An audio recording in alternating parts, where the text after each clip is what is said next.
Hello, everyone, and good morning. My name is JP Kabunkel, And my name is Rena Tolentino. and we are here live at Kevin Hart Studio, Heartbeat Studios, in the beautiful San Fernando Valley. We want to thank you today for being here with us, and as we explore the behind-the-scenes scoop on apprenticeship as we celebrate National Apprenticeship Week. So we have a great panelist here of educators and connectors. So I would like to start off with everybody introducing themselves. Starting from my right, would you like to please introduce yourself? Sure. Jeffrey Thompson, former vice president of the Walt Disney Company. Um, for people that are a little older, launched Blu-ray disc globally. Now I'm in the digital space. Currently vice president of Oracle Corporation. I teach you at USC, and I'm an LA Workforce Development Commissioner here in Los Angeles. Charlotte Hendy Newbill. I am currently school board, LAUSD school board member-elect and educator for over 25 years here in LA Unified School District. Congratulations to you. I'm Shane Norman. I'm CEO of Lions Den Films. Used to work in this building with these great people, working with Kevin Hart, building the Laugh Out Loud network, or senior vice president with Lionsgate. Launched a few networks. I'm a co-founder of the Zeus Network, which happens to be independently owned, African-American owned, #1 independent network in the world. Produce independent films and networks and projects, and glad to be here. Hats off to Kevin for all of your efforts, and thank you for inviting me. Awesome, thank you for that introduction. We have a great panelist today. I would like to first start off with a question. Are you ready? Okay. Okay. What do you think is the biggest challenge facing LA youth in the creative and tech space? Anyone can start. I can start. I think one of the areas that challenge or face us obviously is expanding our career technical educational program. Many of our programs aren't highly funded, and we don't have the operators within the school systems to provide the education necessary for our students in that space. So currently it's having and the funding to be able to create expansion within our schools. So that's one of the obstacles that we're facing now. I might add, building pipelines. This is more technical and transactional, but building pipelines of success with students. And what does that mean? That means that students don't know the breadth of media, entertainment, telecommunications, and the curveballs of technology that are driving change and future jobs in the industry. And so creative is changing more now than ever with artificial intelligence, the growth of 5G. Everyone's got a television in their pocket today. And that's changing the scope and the type of skills necessary to succeed in the business. And so, it started with boring pipeline, but the fact is, if you ask kids what they want to be, they don't know what they want to be a lot of times because they don't know what the roadmap looks like and what are all the possibilities. Well, I'd add, I think that we have fundamentally failed across the board in the education system with respect to those who are a part of it to prepare children for the changing world. The pandemic presented so many challenges for how we react in so many studios where there are so many elements, external factors that basically brought our entire worlds to a halt, whether or not that, those were the strikes or was the pandemic. Now the advent of AI, what's happened is we've produced a lot of people who basically get stuck in a box. And when the rules change, they don't know what to do. My mom, she, God rest her soul, said something that I figured out well after she passed away. She said, boy, you better stop thoughting and start thinking. And what she was saying is, you can be stuck in your mindset with the way that things were and what you thought. But if you're not in the active process of thinking, then you're not going to be able to meet the challenges of the day. So I've met so many people who have sort of gotten stuck with the way things have been done, the way that we do things. The worst mistake of going into a new job is, this is how we did it at such and such, especially at Zeus. Throw that out of the window, because it's not how we operate. That's not how we've succeeded. That's not how we won. So really what we need to produce are thinkers and people who are able to react to a changing world and not a subset of skills that tomorrow, right, could be changed by the advent of AI and other tools that are made available. So I think the real challenge is real life challenges that tell people, okay, now you're forced with a changing circumstances. How do you react? How do you respond? And how do you move forward? So you guys have talked a little bit about how learning how to deal with AI is becoming more prevalent and important when it comes to this type of industry. But can you name any specific job opportunities that young individuals who can have learned these skills can look into and potentially apply for? Say that one more time. Can you name any specific job opportunities that young individuals who are learning AI or have learned how to work with AI can look into and potentially apply for? Like what kind of specific job opportunities would these skills be translated into? Well, let me just say this. I mean, we have moved into a creative economy where, I said earlier, everyone has a TV in their pocket. Quite frankly, everyone's had a video recorder in their pocket. They have a camera in their pocket. So if I want to be George Lucas, and I'm passionate about it, I can learn a whole lot about lighting, about cameras, about titling, about editing, about filtering. And all those tools, many of them are free online. Many of them are free on your, whether it's your Google Pixel or your Apple iPhone or whatever device you have. My point is, it's not about the pipeline to, what job I can apply for. It's about I can build and find those people that are passionate about a particular area based upon the ability to tell a story, but differently. I tell students, I'm going to teach at USC today, this afternoon, and I tell my students, you should be looking up something called Sora, right? SORA, owned by Microsoft and OpenAI, very important AI platform for creation of content. If you don't know what's next, you're not going to be able to have skills that where presidents like him as CEO of Zeus and co-founder of Zeus, they need people that can help solve problems and tell stories in the ways that up and coming storytelling will be. And so those kind of tools have become very much differentiated and valuable to you.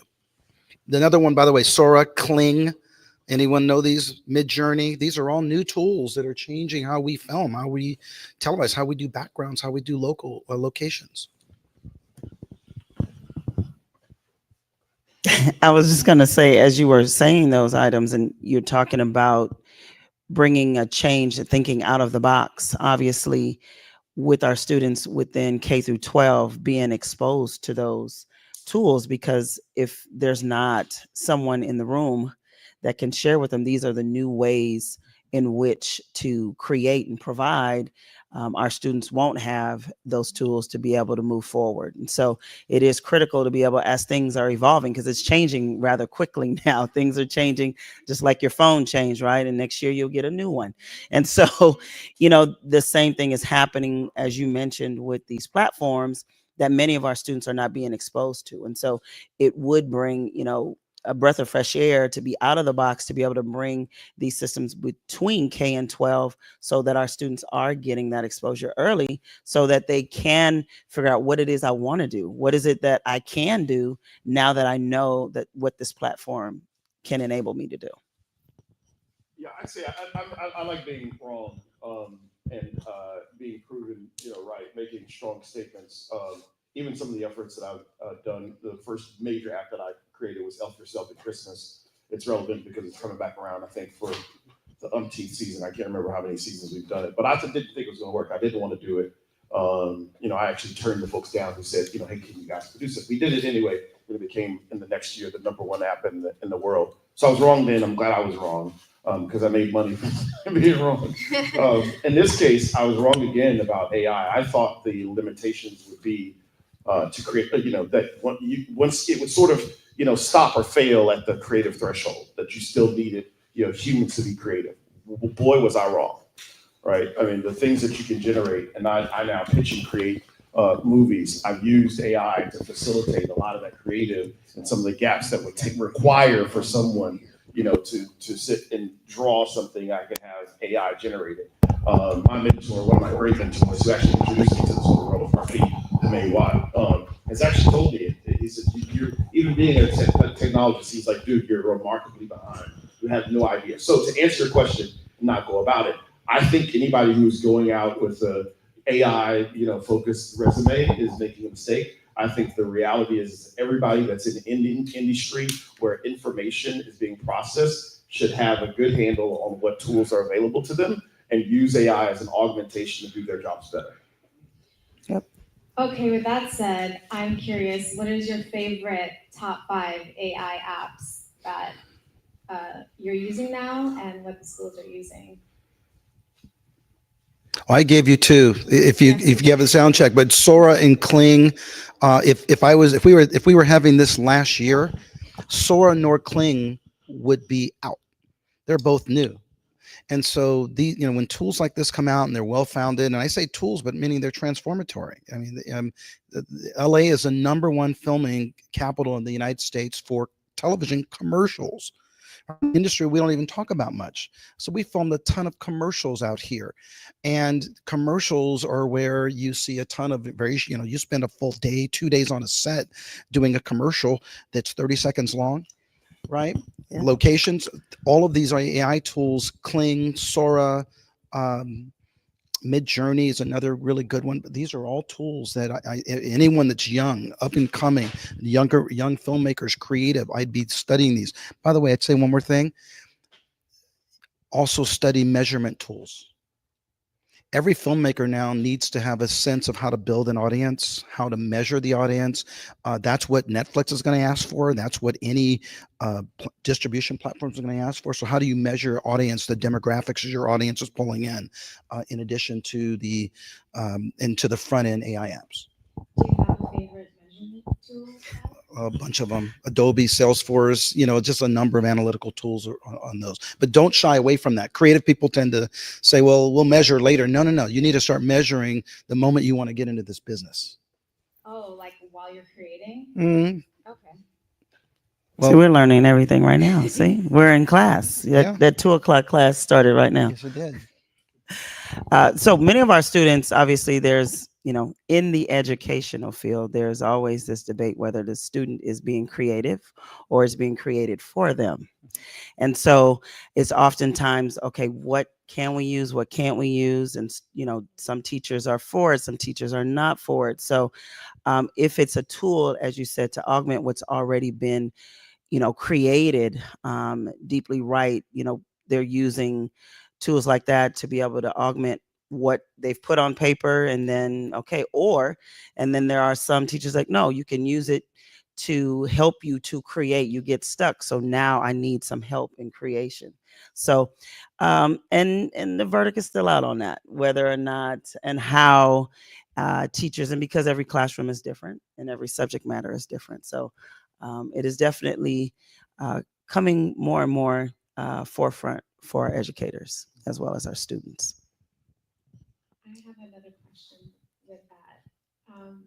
Okay, well, I'll ask you after. Go ahead, Shane. I feel like you want to say something. I don't know. I didn't necessarily have to participate, but I can. I'm the old man in the room. I feel like I have all these stories. I always tell everybody in these meetings, I interrupt and go, story time. Are y'all ready? Story time. Love it. Yay. So you fit into it. Back in the day, I started my career in TV, and there's a group called the Access Group. I forget the guy's name. Famous jingle writer. His name is Otis. And he would come in and do this magical presentation all over the TV markets. And we basically have, the entrepreneurs, come in, do a sit down with him in a hotel room.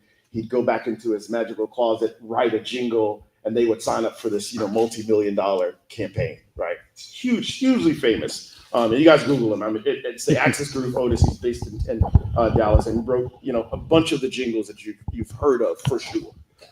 And is a legend and absolutely amazing creative. So I don't want to say this to degrade any of the work that we did together, but that was in 2005. Here we are, 2024, and the reality is I can go to a computer, write in a couple of terms, a couple of words, and produce a jingle with AI. Absolutely. Right? To me, that is the world that we're living in, where we made great livings, off of creative that can now be facilitated for free on the web. So I think that is the great the tools that we have access to are the ones I think that augment and make our jobs easier, and also, quite frankly, challenge a lot of the status quo that's sort of kept us from changing and evolving over the years. Can I add something to you, Shane? Because you just hit on a brilliant point. And music, original composition of music. Music is a hard business in the movie and television, video business. Getting rights to songs and getting, if you're having original work, getting a composition for original works, that's hard to do. Online is changing that rapidly. Matter of fact, Trillionaire Earl, who Shane may know, but he's a Grammy award-winning guy out here, worked previously for the Jacksons and is a Grammy. Trillionaire Earl, this is his nomenclature name, but Trillionaire Earl would say that I'm on YouTube more as an original composer now, and as a guy who's won a Grammy and has been nominated for a bunch. I'm on YouTube because I'm finding my new artists on YouTube and I'm giving them original compositions rather than doing some of the bigger, larger deals. And those deals are, so where I'm getting is business models are shifting. How we make money, how we build incomes, how we build impact is shifting. It's shifting on video, but it's also shifting on music and the entire ecosystem. Yes, I can definitely see that. There's a lot more rising talent that are creating a lot of revenue back end through YouTube. So yeah, then collaborating with the bigger brands. Thank you for that. I wanted to build on top of that. So would you say that it's actually more feasible now for young people and individuals to get their big start through social media and such as YouTube or TikTok than to go the traditional route and go through a studio or an agent?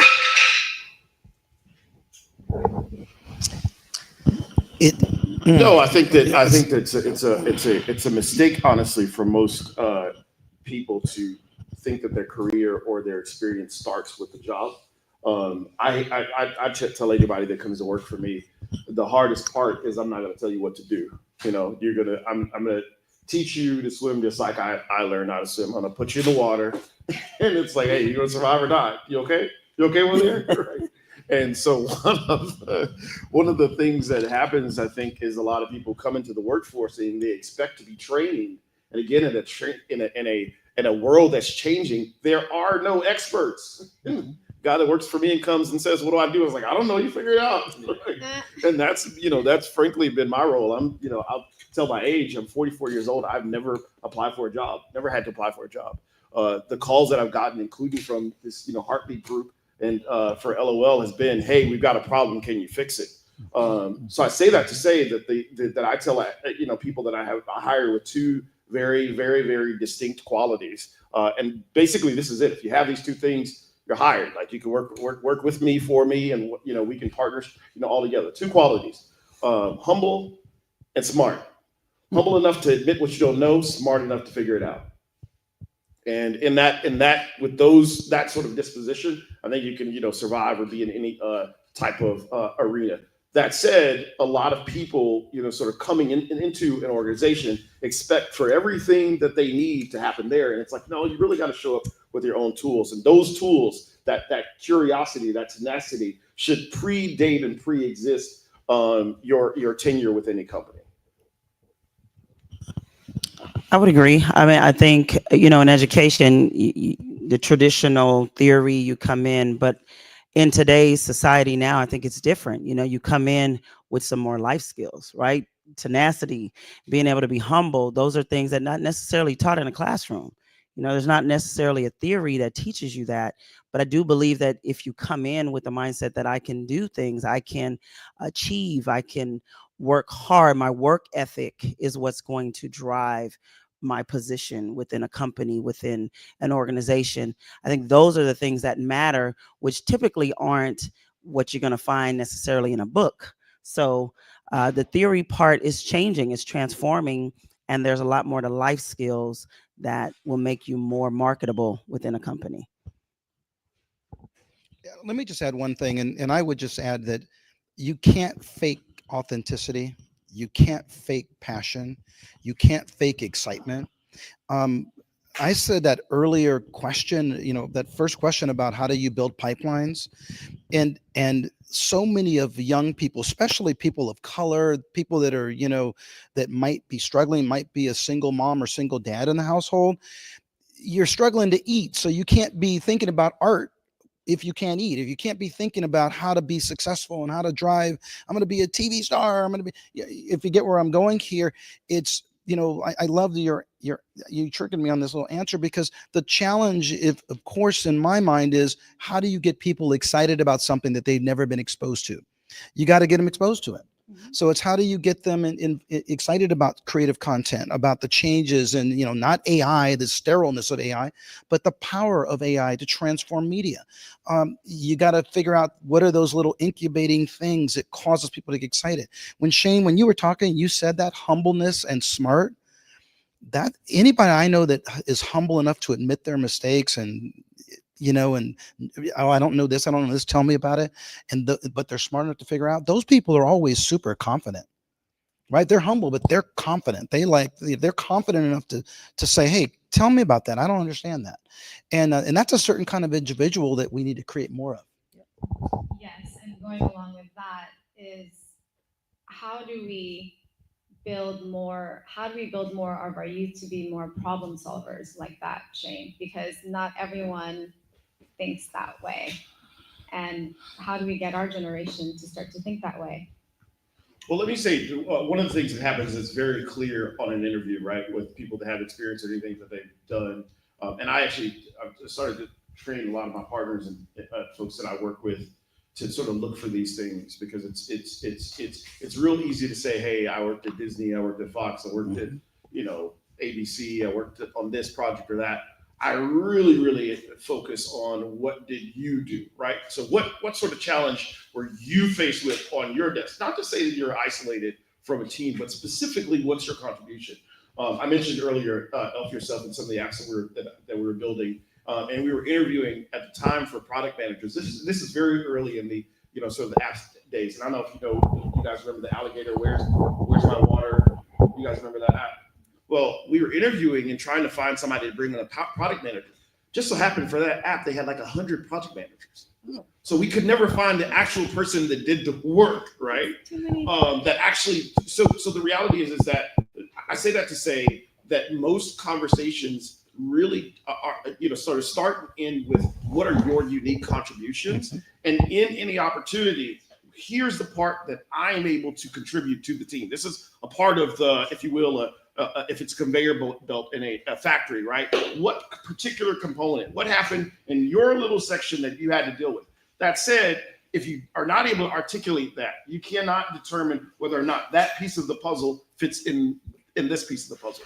Oftentimes I've seen people hire folks basically completely based on resume. And I would say there's a company that I consulted, and all they did was hire a bunch of logos.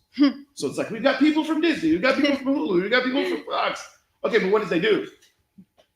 So when you meet with them, you realize they're completely misplaced because they didn't actually do anything. Like, they were on a team that did a lot, but their actual contribution was dependent on somebody else. So that said, everybody has to focus on what is my part, right? And how does that link? How does that link up with you and with you? And how do we create the best team together? And that focused activity is what allows people to say, like, here's how I adjust my mind to meeting, any challenge I'm prepared for, because I'm presented because it's this part of the ecosystem that I can fit in. Thank you. Long answer, I'm sorry. No, that's great.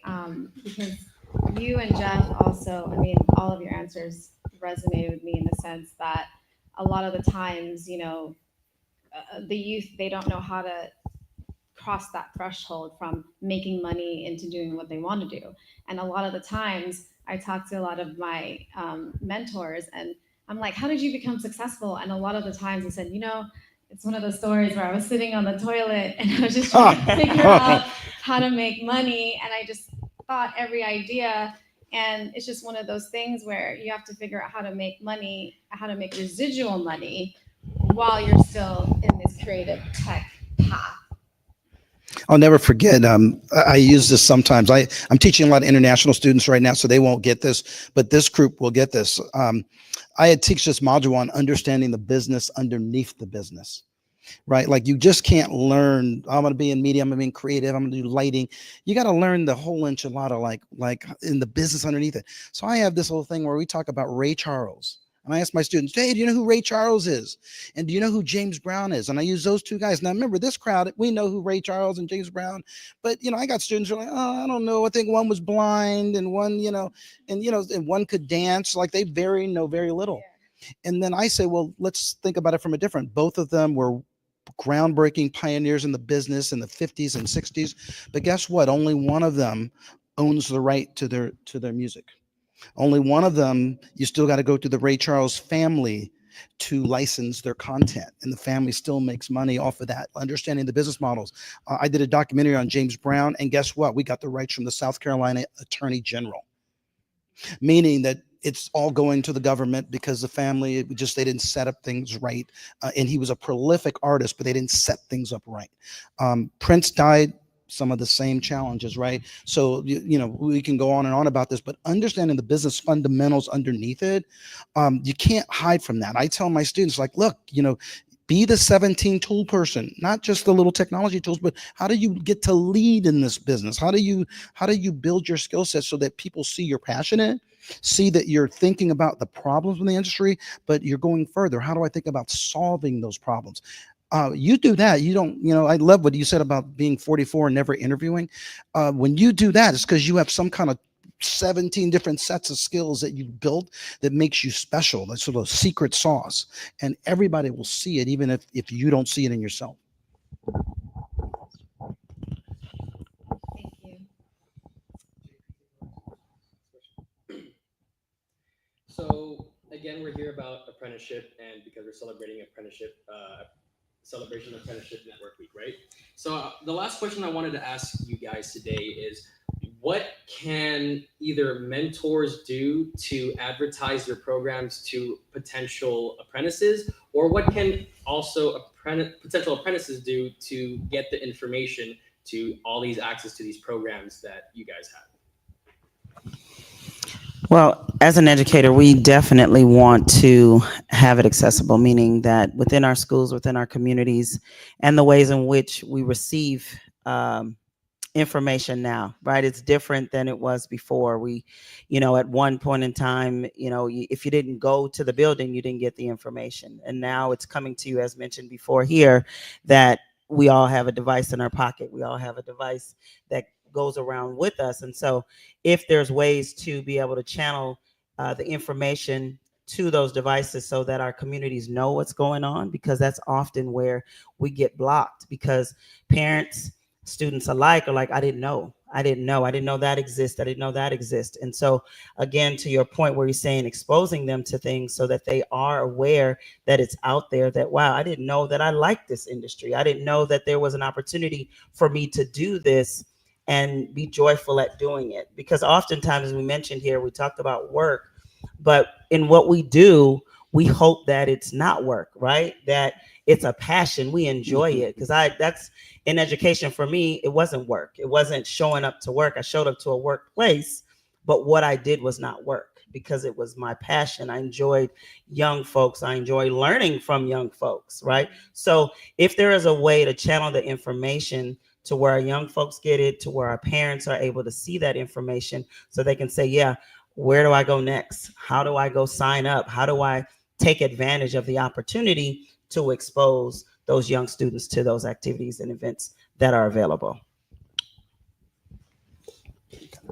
I'd actually like to take a whole challenge to, I think a lot of people should blow up their concept of mentorship. And the truth is, people like myself, some other folks that I would consider, great candidates to mentor people, are too busy to really focus and offer what you think they would.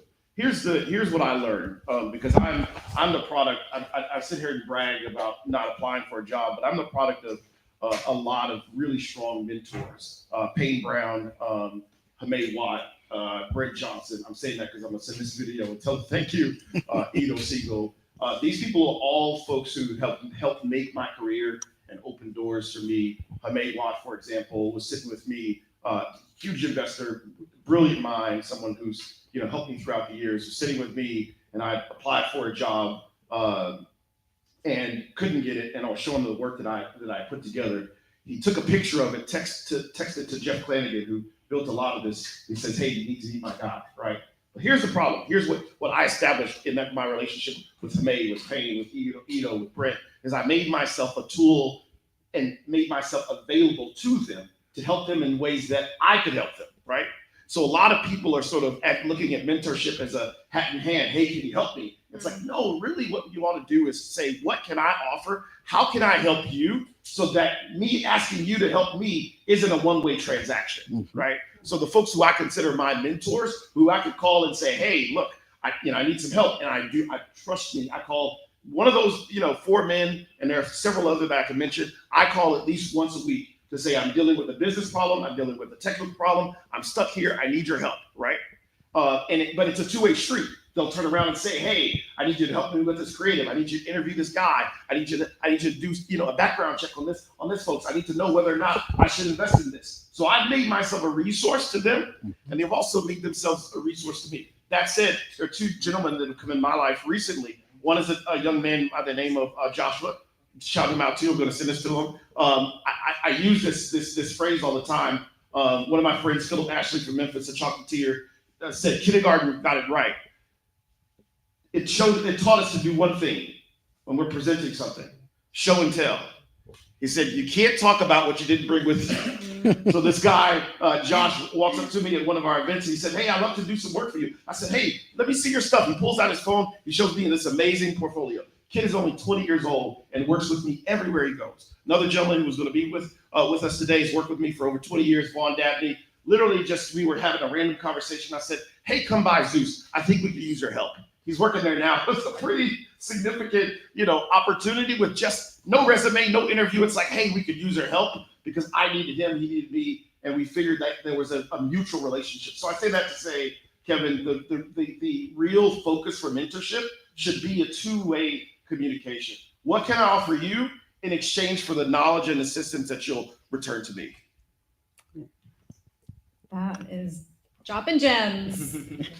So we're gonna break, and there's gonna be lunch served after the next segment. But we're gonna break right now for 10 minutes and bring on another group of panelists. All right. Well, thank you for having us today. We are at the Kevin Hart Studios. If you'd like to see more of this live stream, you can go to dakarlive.org. Thank you. Give a round of applause, please.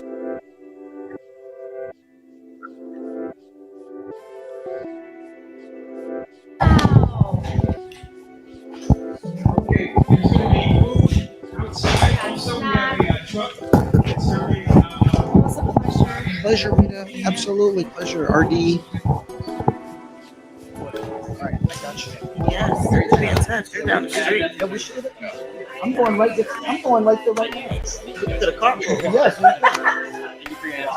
Absolutely. Honestly, Thanks for letting me. helps us out so we don't have to be close to the time. No, honestly, I kind of learned some stuff too.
Yeah. But he was, yeah. This David Gray, you guys, you got.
How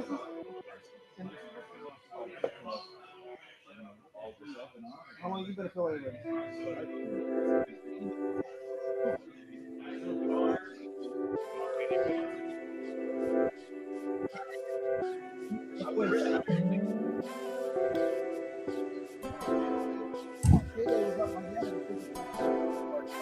Okay, all right. That was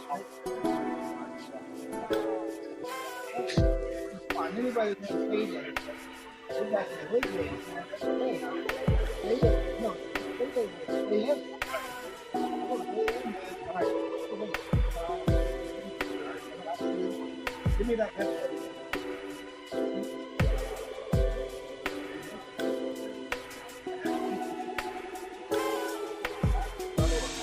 I'm moving on. All right. Go on.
test, check.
Yeah. Can we have Jermaine introduce himself first? Anybody else? Oh, do we have to? No, we're gonna have to pass the mic to the other mic.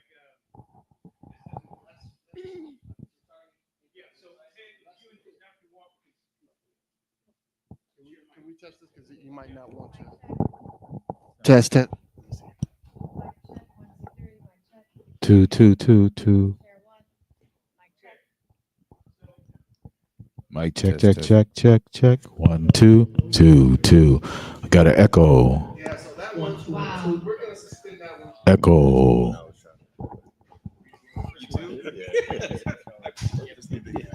Yeah, because that's just not. What was that? There's a mic here because we have to. Yeah, we're definitely gonna have to pass. There was additional mic. They just took them. No. That's true.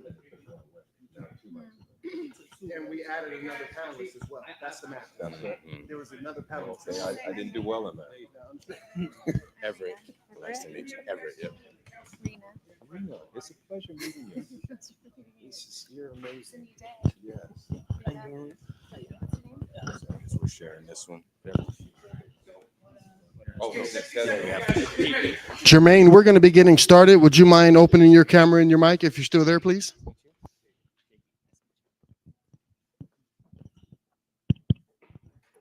to do a countdown again, Ted, or do we need to? No, we're okay. Well, just give us a manual countdown so we can let us know when we're recording. I'll just start.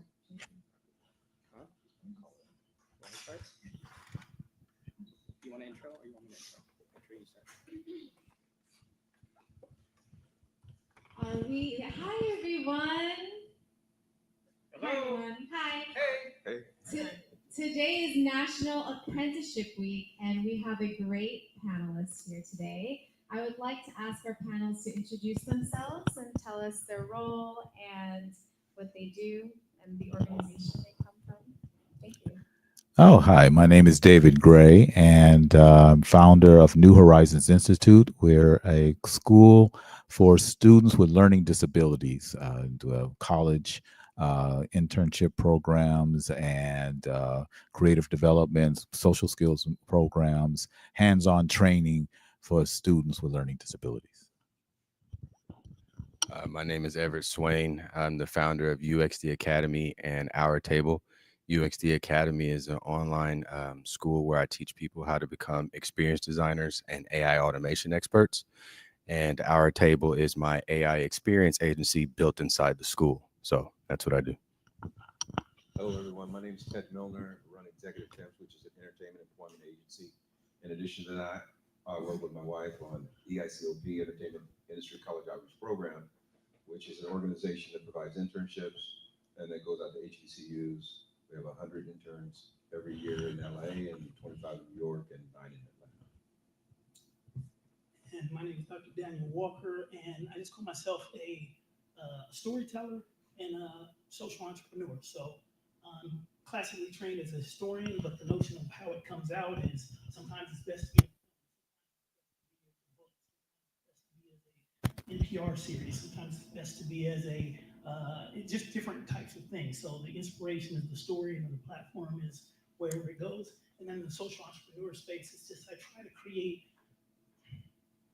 try to do good things, and so to make good things happen in the world. So we'll talk about some of those things. Well, thank you for your introduction, everyone, and thank you for taking the time out of your day to be here. And I wanted to open up the discussion by asking about apprenticeship, right? How important is apprenticeship in today's world, and what can people like you or others do to get more youth involved in apprenticeship?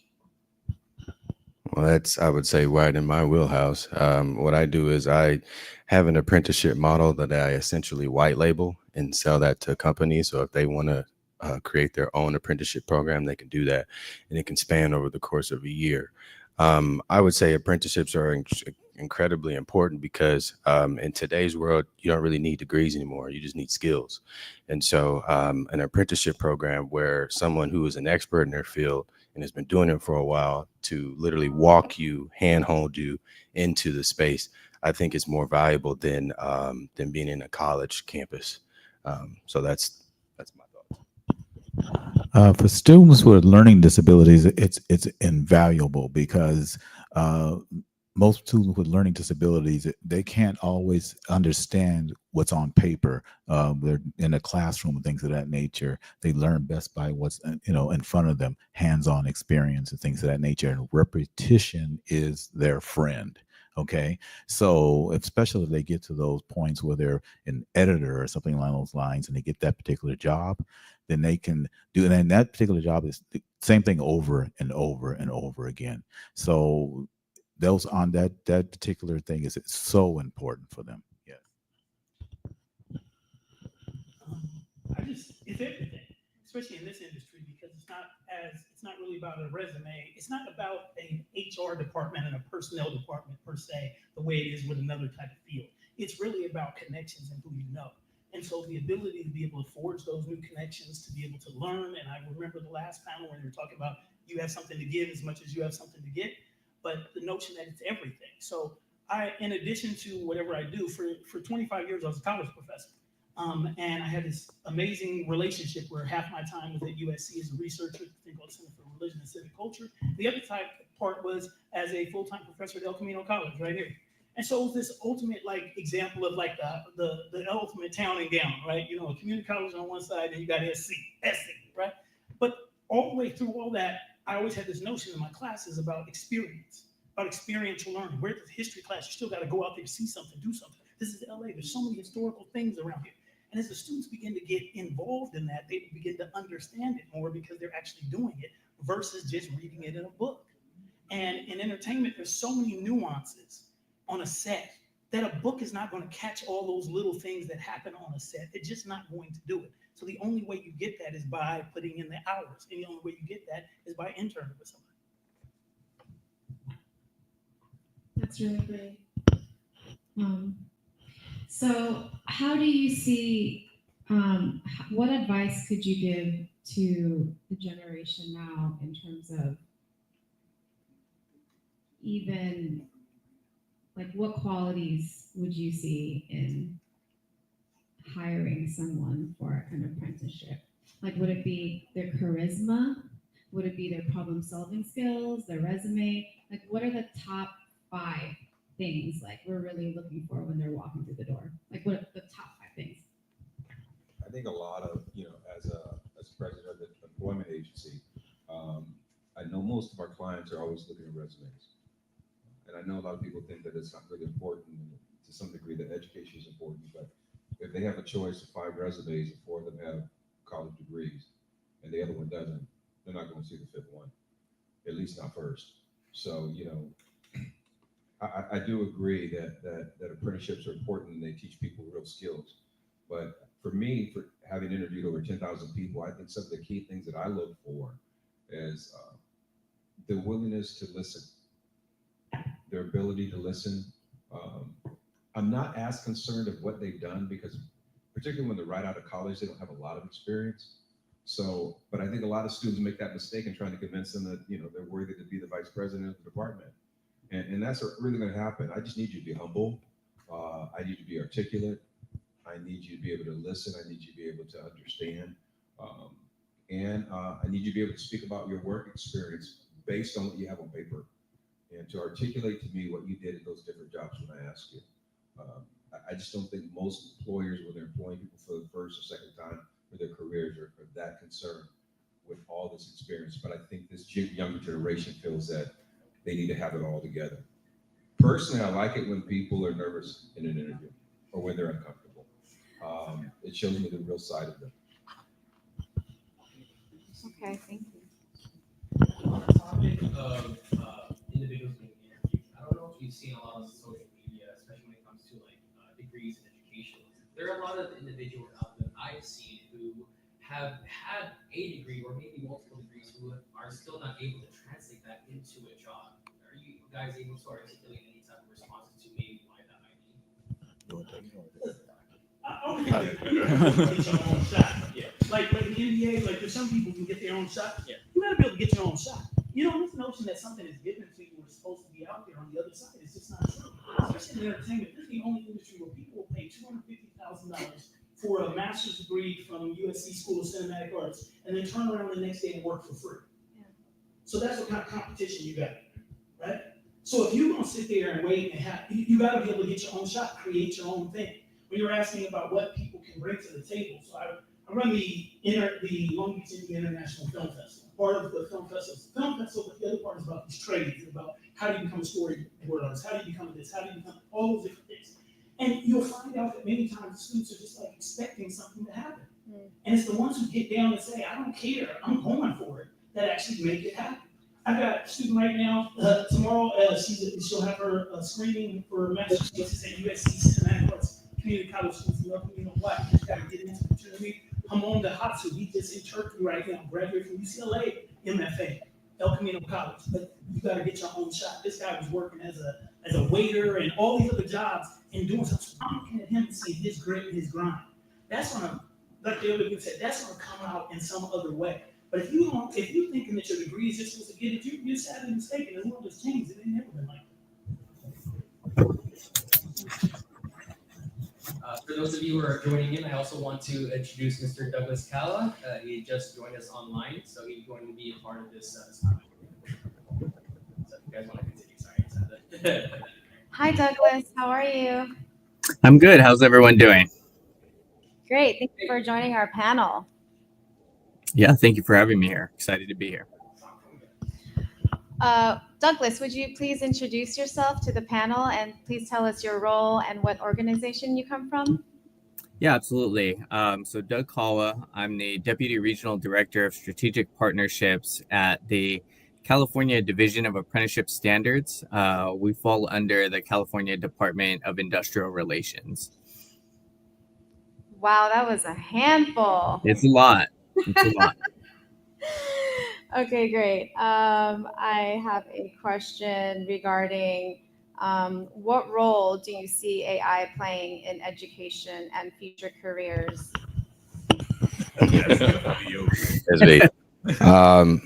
So it's interesting. Last week, I just actually went to an AI summit for colleges. And one of the things that they were talking about is using AI in their learning development for the students. Earlier on, when AI was introduced to colleges, a lot of colleges or professors were thinking that kids were using it to cheat. And that's not what, at least anecdotally from the schools that were at the summit, experience. What they were using as a brainstorming tool. They were using it to help flesh out their ideas. And so I think that needs to be something that's highlighted and actually put at the forefront. Look, these kids are trying to get jobs at the end of the day. cheating is really not all that important to them. They need to understand what the hell the material is and how can I use this to get a job. So I think implementing AI into their learning curriculum is important. And that's where things like AI agents come into play, where that can be a tutor of some sort. I think we should be looking at it that way and not thinking that people are cheating. So would you say that teaching these students how to use AI properly from a young age early on will actually help them to use it more respectfully and more professionally? Absolutely. I mean, there's a branch within AI called ethical AI where it's literally focusing on that. There was a scenario, I want to say maybe 2 or 3 weeks ago, where the Game of Thrones had some spin-off product and they had an AI chatbot where people can talk to it. The problem is that this chatbot actually assisted someone in, taking their own life. It was a 17-year-old boy, and he was having a conversation with this AI chatbot and ended up bringing the concept of him offing himself, and the AI agent actually encouraged it. So ethical AI is definitely a huge pillar that should definitely be at the forefront to prevent things like that. This is a question I have for the panel, and I also want to challenge everybody to think about this as it's more of a direction for all of the people who are in this realm of learning to learn. The most important thing that I want to try and integrate into this conversation is how do we do what we can do in the time we have to do it with the support of the institutions. Doug Cowley, is he still? Okay, can we bring Doug back in, because we have the state of California, and there's a lot of resources they have. They have funding, but more importantly, they have a lot of wraparound services and resources, not only for the people who are willing to get in the workforce through academics, but again, through this workforce development, to career placement. I want to be able to figure out what is AI going to do to help these people not only learn how to use those tools and master those tools, but to be more integrating in the idea of learning how to be able to make sure that they just don't lean on AI or the next new technology.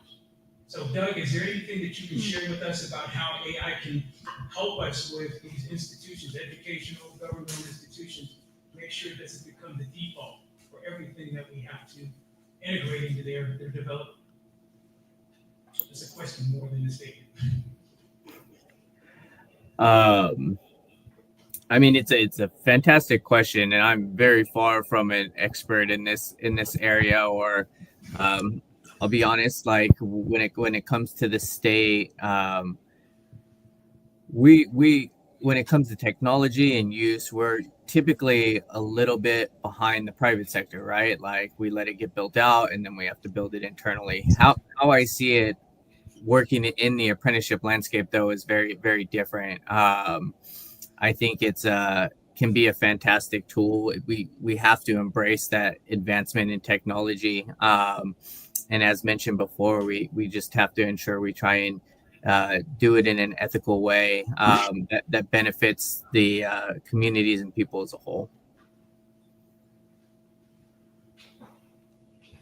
I just want to add a little something to that. So I think we're talking a lot about how we use AI, but I really think we need to be, as this was talking about how we develop AI, how we're on that other end. So I sit on as a limited partner on a number of investment funds. And I know that many other of my colleagues, they won't invest in a thing that's not tech enabled. Like in the world that we live in right now, we're talking about venture capital, we're talking about private equity. If that invention, that whatever else is not tech enabled, it's not even going. So look at the stock market.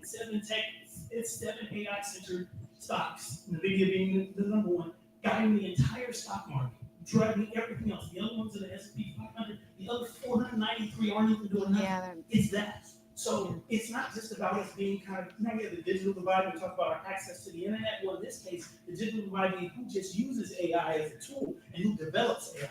And it's also the winners and losers in terms of the capital gain long term. The people who are just using we're going to do our thing and maybe make $100,000 a year, whatever. But the developer is the one who's making true generational wealth. And I mean true generational wealth. The stock prices that run up on NVIDIA is crazy. But we can't just be on the outside looking in. We have to be, so I think our school system will be saying, not just how to fight it, but how do we enable these people to be able to be the developers of it? Once again, otherwise it's just a two-tiered system. Those people and the others. And like I say, you can see the stock market, you see the investments for the past 6 or 7 years, and it ain't going nowhere.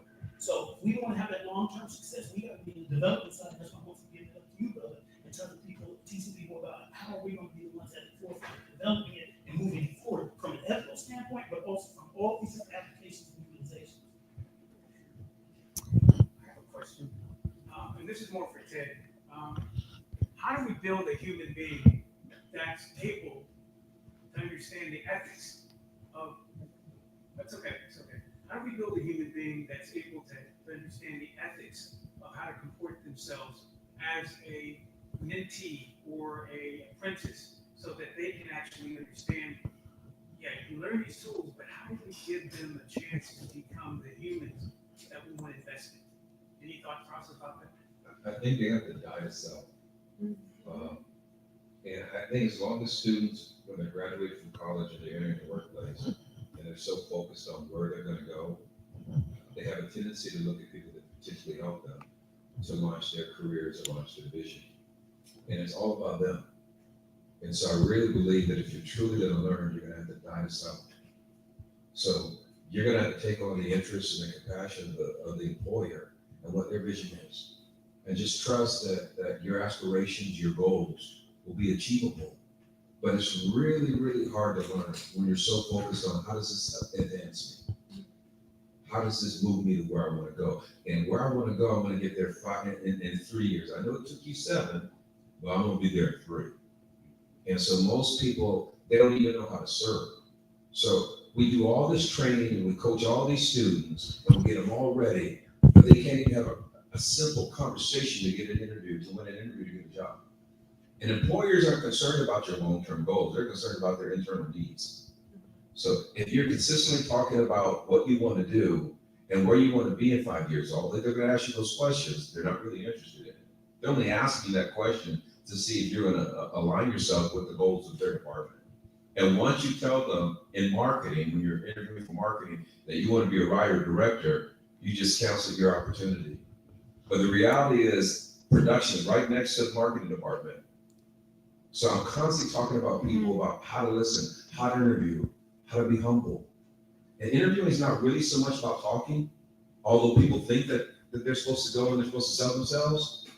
If you really want to sell yourself, just shut your mouth and listen.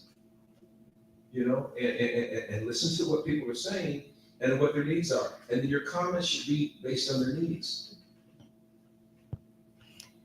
Is there any way to create an AI tool that helps people how to learn how to be more human? He's like, Yes.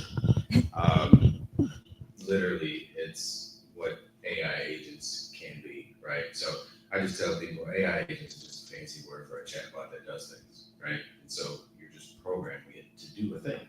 And so in this case, you can create an AI agent that literally helps you interview better, helps you with your presentation skill, how to ask the right questions. These are some of the things that I have included in my course, but definitely preach as far as the soft skills is concerned. So building an AI agent, I built an AI tutor to help with my curriculum. So creating a AI agent to help with interviewing, that's actually next on our roadmap. So it's definitely possible. And just a follow-up question. We're really looking to get people to work, but I know that it really starts at a much earlier age. If we're going to create a pipeline, a smart pipeline of people, what age range do you think we can start to help building these humans that can use an AI tool to help augment what a educator or a parent could do to get them to be more of the person that we're going to invest in? What age range do you think? I can answer that.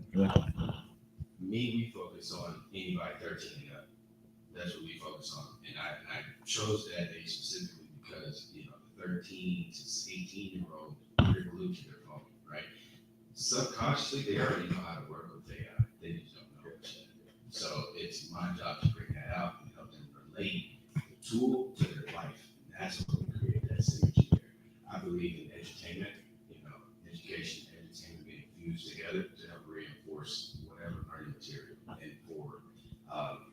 younger audiences, that seems to work.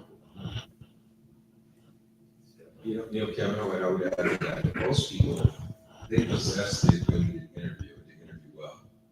They just don't know how to translate it, when they're interviewing with someone. But they all have friends. They all hang out with their buddies.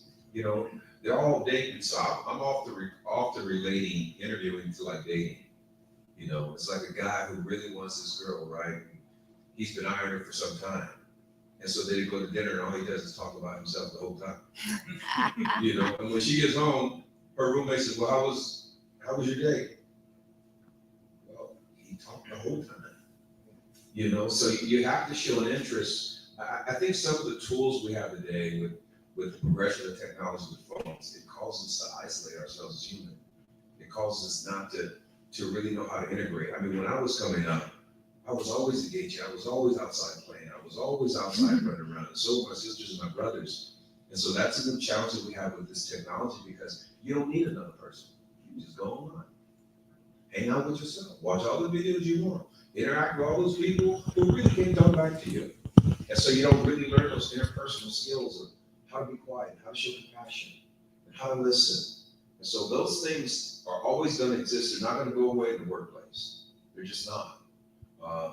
And so if you want to really be successful in work, in marriage, in life, you got to have compassion for other people. You have to learn how to listen and engage and bring real issues, solving skills to those issues and solving problems.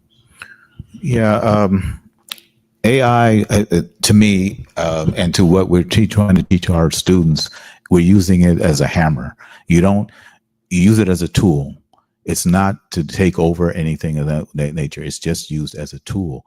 And so if you're going to have take the AI into the classrooms and things of that nature, it has to be taught as a tool, not as to take over anything else. So for our students, for example, if a student wants to be a doctor and things of that nature, we have to teach them what it means to be a doctor from all sides. AI is just a tool to get them to understand, because our students have diagnoses and issues. So they have to not only overcome the normal things that they have to overcome, they also have to overcome their diagnosis of how they incorporate it, how to use it. So AI, and I'm glad I met this gentleman because we will be talking a lot, how to use AI as a tool to teach them those skills that they need, the social skills aspects and things of that nature, but not to have it overwhelm. Now, here's the catcher though. The idea is to use AI as a tool along with the professors, along with the other resource people, so that human factor, that factor that they need to understand and utilize, they'll know how to do those things, because you can't just use AI for everything and expect them to still be able to go to a job interview and pass the job interview, or expect them to learn the things that they need to know. They need that human side. For our students that are learning disabilities, they don't have that. That's why you see students, everybody in this room has got to know at least one or two students or parents who have special needs students. When they sit at the table and you think they're playing together, but they're parallel playing. They're playing by themselves.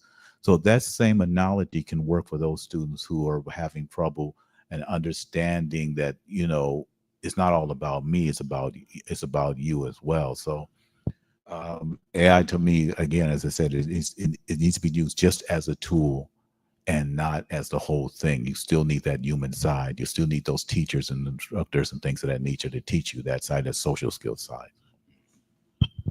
I so agree. Thank you for your input on how we can use AI as a tool. And but I have a question regarding AI development, because you mentioned something about how do we create the next generation of AI developers. So I'm curious, where would someone go? What education could they start with? Yes. I got you. I got you. So you can come to me. But I've been an experienced designer for going on 13 years now. I went to school for graphic design, which I just tell people is really about making pretty images. That's really what it is. I taught myself everything else that I know. user experience, conversation design, anything with AI related. So books, YouTube, and of course, come to me. But I will give everybody the tool that we teach our students how to create AI agents. It's called Voice Flow, all one word, Voice Flow. It's, to me, I think, the best AI agent builder on the market. One of the reasons why I think it's the best, because they have the best freemium model, meaning with the free account, they allow you to build 2 agents without a feature lock at all. So I tell people to go straight there and just practice. The UI is great. The UX is great. It is one of the best AI bot builders out there. So that, I think, is a great place to start. Their YouTube channel is excellent. Start there if you don't come to me. Voice flow.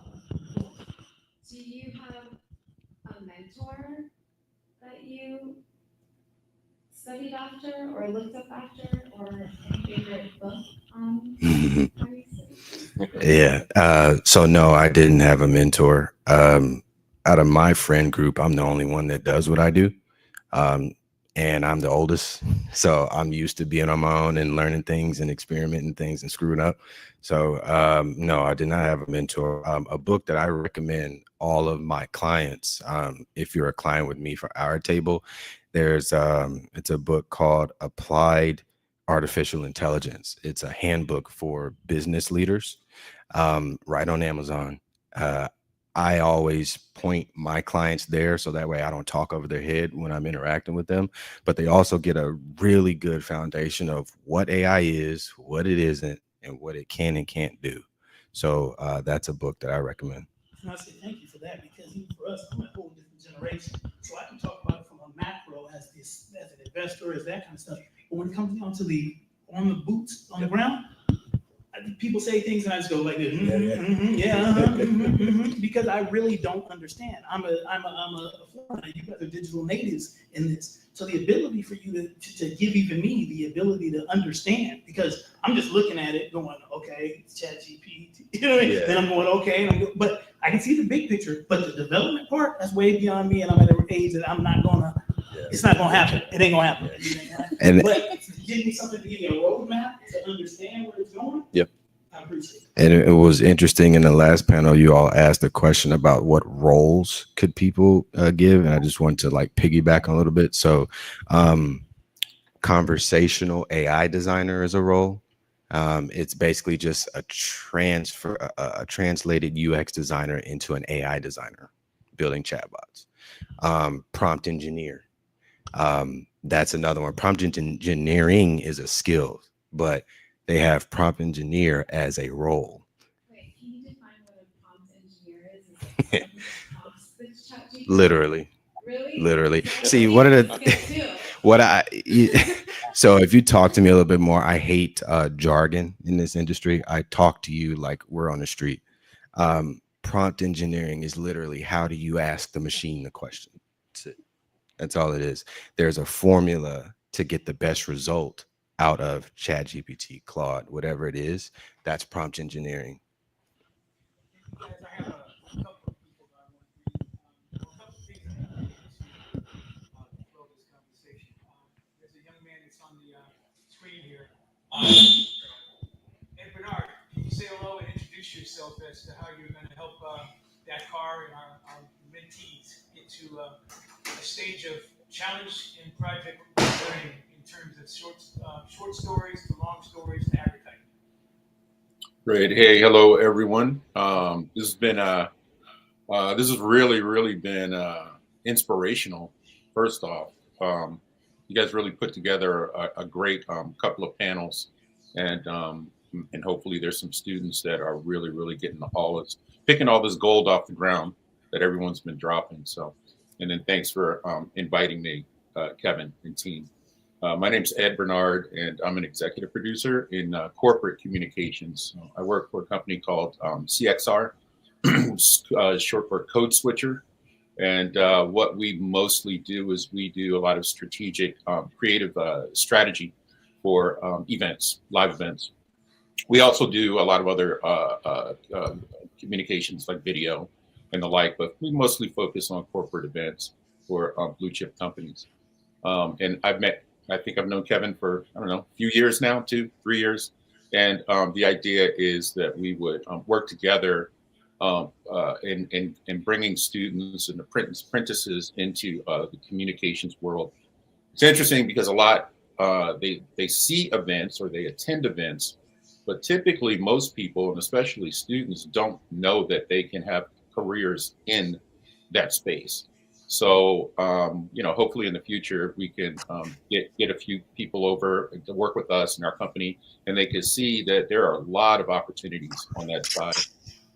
It's interesting. You're talking about AI, and we've been using basically. I think someone just mentioned that they see AI as a tool. What we do when we're creating experiences, because that's what we do from the minute you get an invitation to an event, you sign up, and then you attend and you're leaving. We basically ideate around the total experience, the digital experience, the experience traveling at the event, after the day of the event, the parties, whatever. And we basically incorporated mostly ChatGPT, Midjourney. We've incorporated those as team members. They basically are creative partners for us. And so we basically assign them portions of the workload, what we need to get done. And most of it is writing, but it's also imagery and the like. And it's been amazing. It's really been amazing. But we do agree with what one of the gentlemen just said, is that it's not really replacing any of our team members. It's supplemental. It's adding to the team. So, yeah. And I just may add the second part of this is that Ed is helping us with real, not just case studies, but real clients.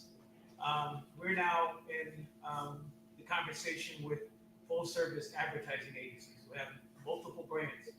And because we're storytellers, these brands want our stories. So we're now in the position to talk to them about becoming a teammate to supplement what they do for their clients.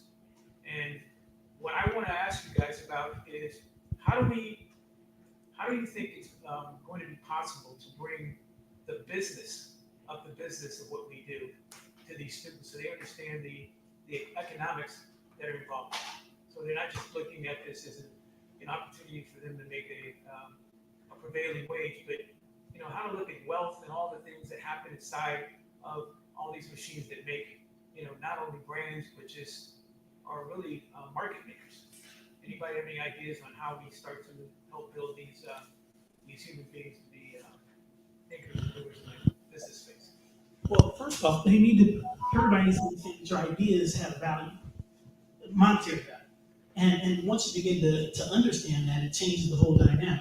Every thought that you have is intellectual property. You have a right to it, and someone else, if you don't protect that right, can take it, do whatever else you do, and begin to see themselves as their own little corporation. So I have this thing, just like you buy and sell your services in the market, right? I am this agent, and I have the ability to put myself out there, but the ability for them to be able to come back to the square one and just say, I'm going to still keep working. I don't care what this thing goes up, I got to keep working at it. No matter what, I got to keep working at it. I got to keep working it every day. I got to keep working at it because this thing does not change. I just keep going back to, I know it's a hard lesson, but there's no substitute for hard work. There's no substitute for people skills. You can do everything in the world that you want to do, AI and all stuff, but you still have to be able to attach it to some people.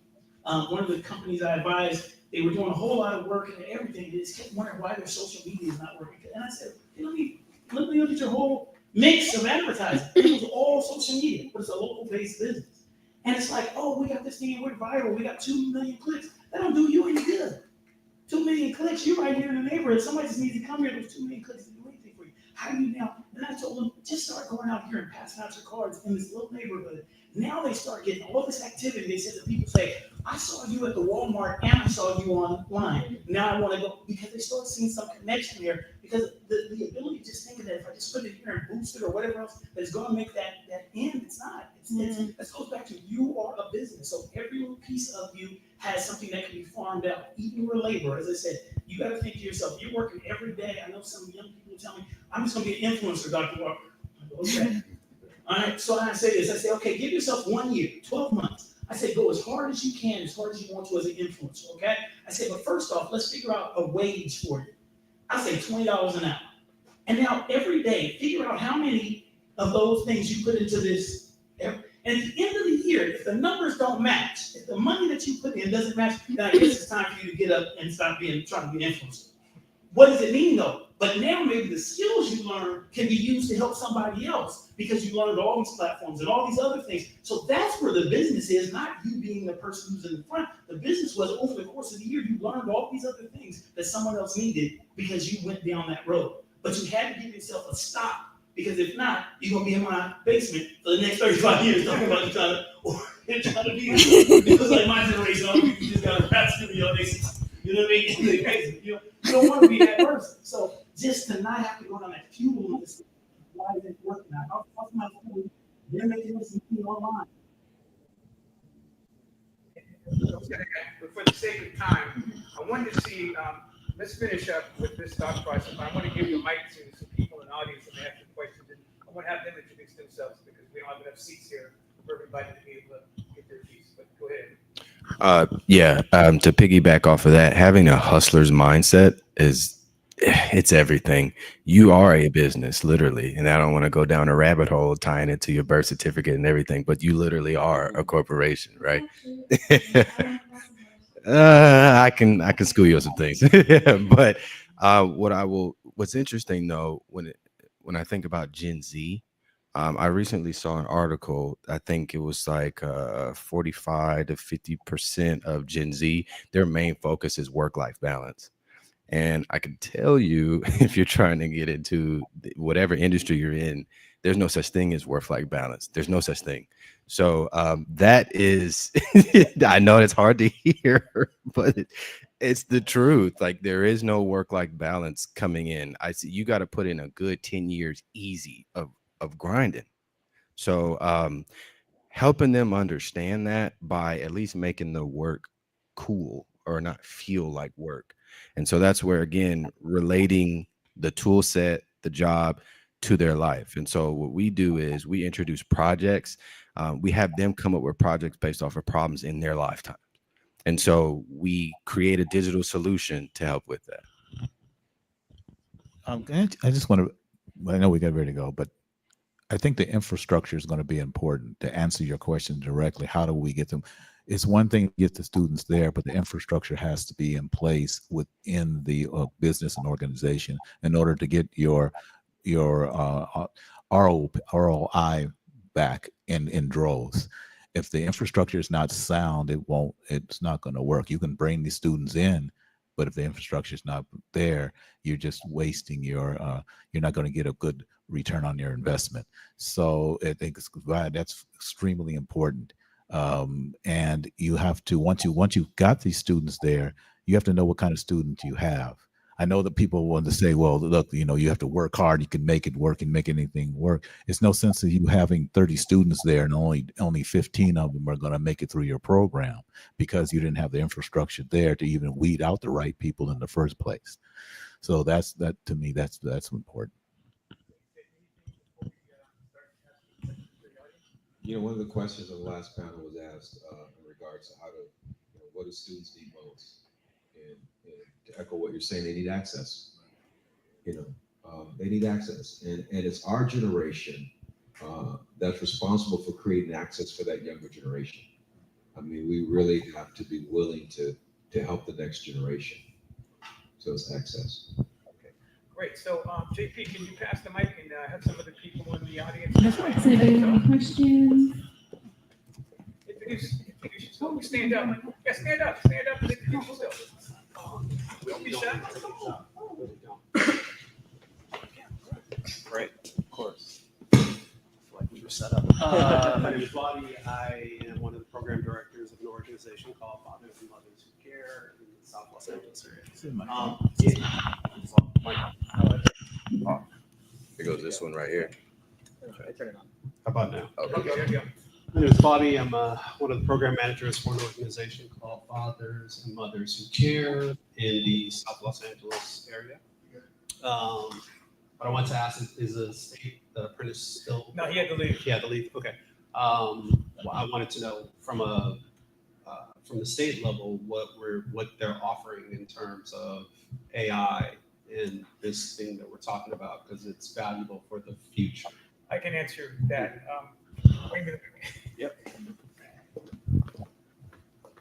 We were forward thinking enough to be able to create an apprenticeship program that's registered with the Department of Labor and the Division of Apprenticeship Standards that works with the Department of Rehabilitation for people who have invisible disabilities. But we were really blessed to be able to create a pre-apprenticeship program from the state of California. It's called the California Opportunity Youth Act. And there's funding for people who are interested in making sure that they can start at the earliest possible age, which is essentially 16, the state of California, to get young people into the world of work. So we have a pre-apprenticeship program that's called Multicore, that is integrating AI, machine learning, business, with an emphasis on the creative tech economy. And I was hoping that Doug could tell us a little bit more about pre-apprenticeship, but that's a very new space for people to start understanding how to build a smart pipeline. So I'd be more than happy to tell anybody about how we can partner with our pre-apprenticeship programs and getting into all of these school districts, especially the public schools who are Title I schools, who need to have exposure to AI tools, personal growth and development, and all the things that are going to help them level the playing field for competition. So we're working with Charlotte, who was here earlier from LAUSD, as well as Inglewood, Compton, and those are the school districts that we have targeted for making sure that we start to look at building the pipeline at 16. Anybody else? Walter, you want to introduce yourself? Yeah, let's see it. Cool, bro. Let's just get up here. So low, right? Yeah.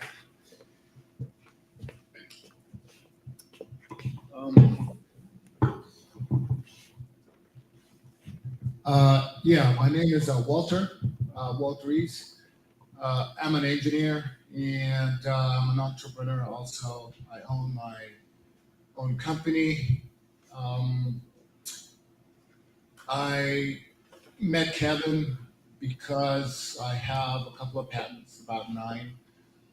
My company is developing one of those projects, and the software that we're using called CAPI, Kiko AI-assisted personal program intelligence, falls in line with a lot of things I've been hearing.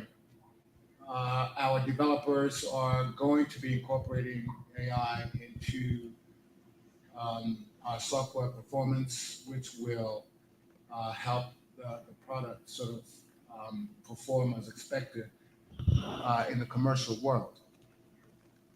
But from what I'm hearing, again, there's an opportunity. I mean, everybody's talking about AI, and that is here to stay. So there's an opportunity in business, so to speak, where young people do need to get with the program. I see a future where if you are not competent in that field, you will be left behind. So this seminar, this program we're having here is extremely important as a tool to reach out to young people who may think that this can be postponed or this has nothing to do with them. This is a very important part of the future that is here today and that will be developing in the future.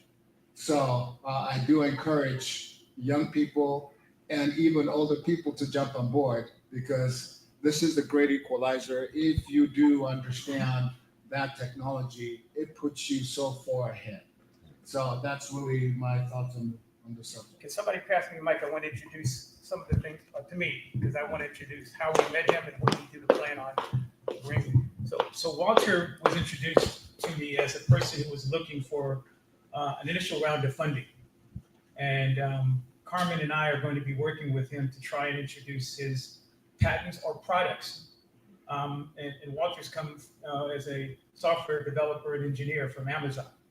And so we plan on looking at him as not just as a case study, but as a real human being that's come to us to try to share the struggle to success and getting to where he's getting, but needing to be introduced to that first round of funding that's going to get his product to the marketplace.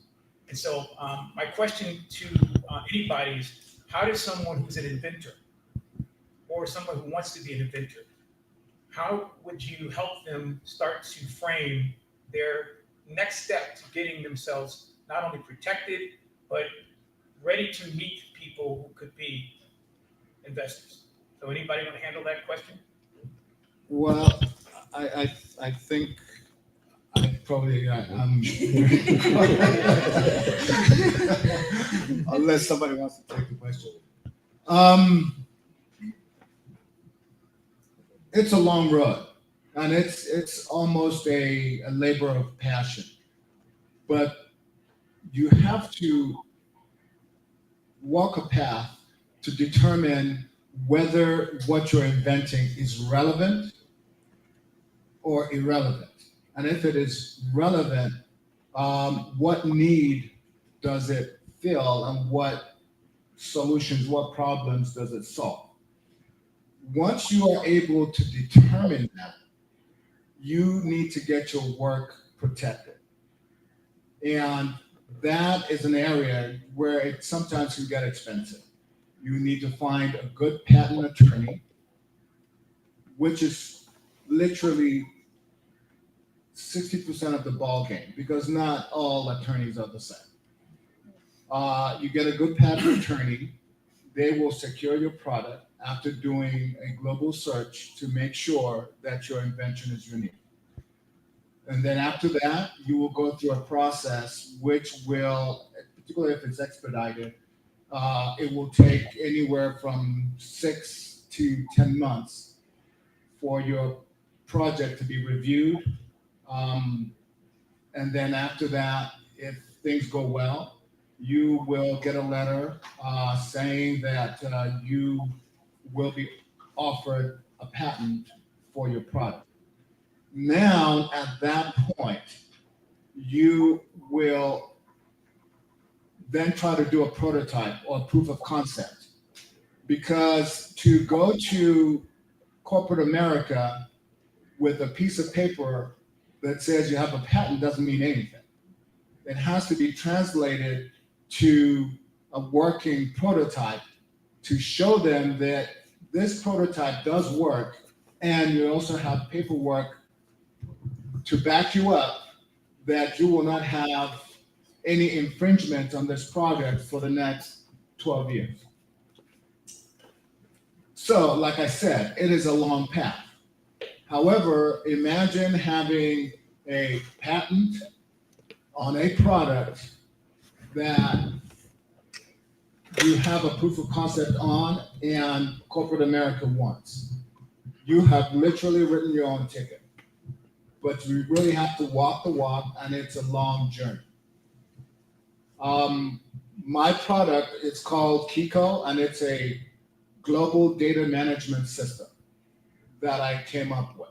I have 3 patents specifically on that product, and I did not start talking about it till early this year when all my paperwork was in place. My first patent came in 2019. My second one came in 2022. My third one came towards the end of 2023.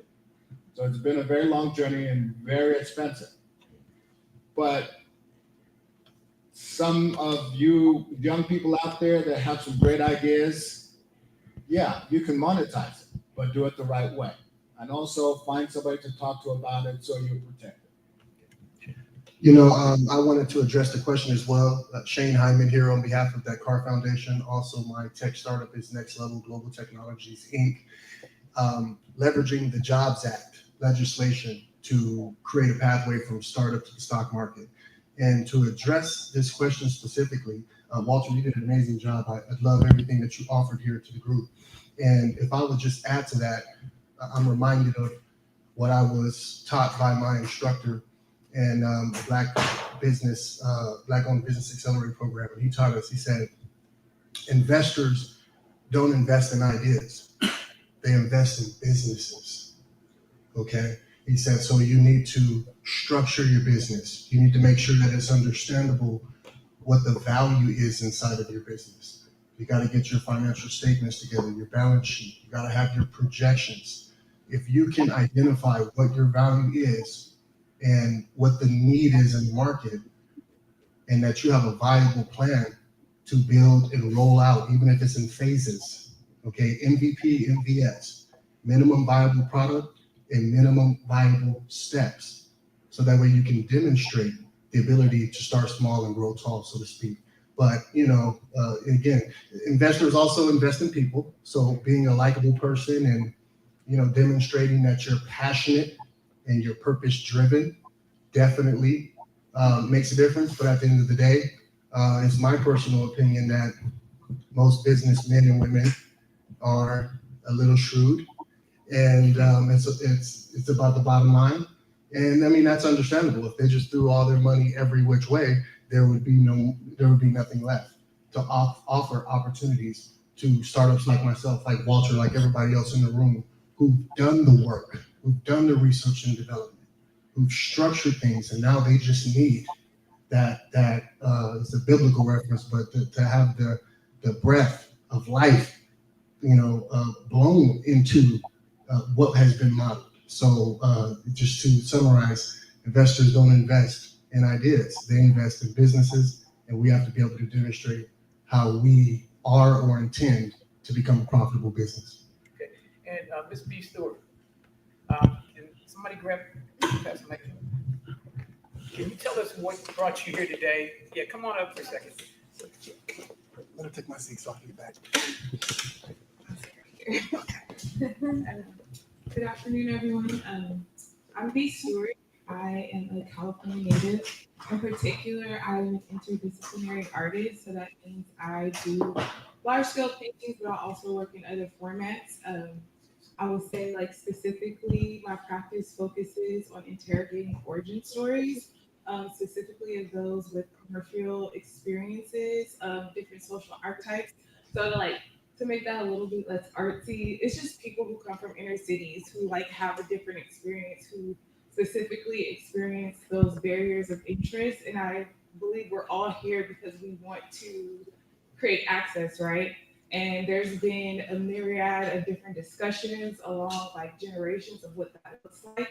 And now that we do have the tool of AI, it can actually prompt us into those realities we want to see exist. So outside of my practice, as far as doing figurative works, I do experiential events. One of the events I've done, I would say one of my most proud of ones I've done is called Grow to Win. It's from back in 2018. We had Amanda Gorman out, and it was just an experiential event where we worked with 14-year-olds to 22-year-olds who it was basically a mentorship meetup. Basically, we allowed them to hear from a panel, but take it a little bit further and let them have an experience where they talk to people in the industries they're interested in. For me, I lived in a lot of different inner cities to where at 14, I was ready for a mentor, but I didn't have access to one. The people around me were creative, but they were too focused on securing food and shelter. And so I'm so excited to be a part of these things where I am now today. I have a newsletter that I started, which I would love to learn more from you, how to incorporate AI. Specifically, we focus on life-work balance because, as you said, work balance doesn't exist. So let's just shift that to 180, because if we focus on what our life work is, we can create some type of balance as we're in it, in the grind of it. But yeah, that's why I'm here. I'm a full LA girl, full Cali girl, and I've been just very interested in learning what's coming to our community so I can use my storytelling skills to get that out into the world. So thank you for having me. Okay, next, Leela. Come on, everybody. How you doing? Kevin, thank you.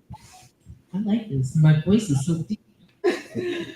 My name is Leila Christine. I actually serve two roles. First, I'm in public relations as far as technology, artificial intelligence. I sit on the board of Black Women in Technology, and what we do is we teach people digital education as far as technology for women so they can advance their careers. We have a lot happening coming into 2025, as everyone knows, with the new administration, so we have to be very tech savvy.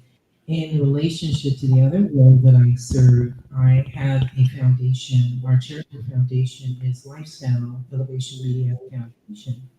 And what we do is we teach senior citizens and also youth artificial intelligence, digital media. We own 5 publications, and under those publications, we are teaching to our journalists. So it's all about teaching and educating and bridging the gap between the youth and also senior citizens. And the name of our foundation again is Lifestyle Elevation Media Foundation, and we've been in existence since December 2021 when the IRS approved us.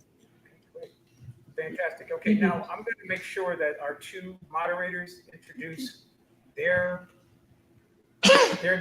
purpose, not just their passion, but their purpose. Let me grab the mic here for a second. So I'm very proud of these two people. First of all, I'm going to introduce Rena. I'm going to set her up a little bit, but Rena's been a mentor.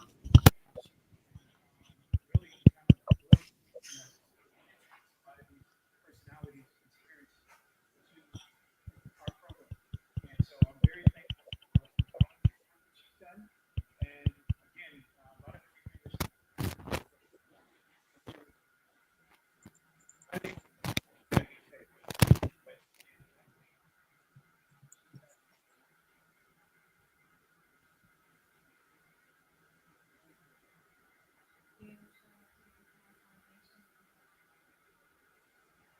and thank you for listening.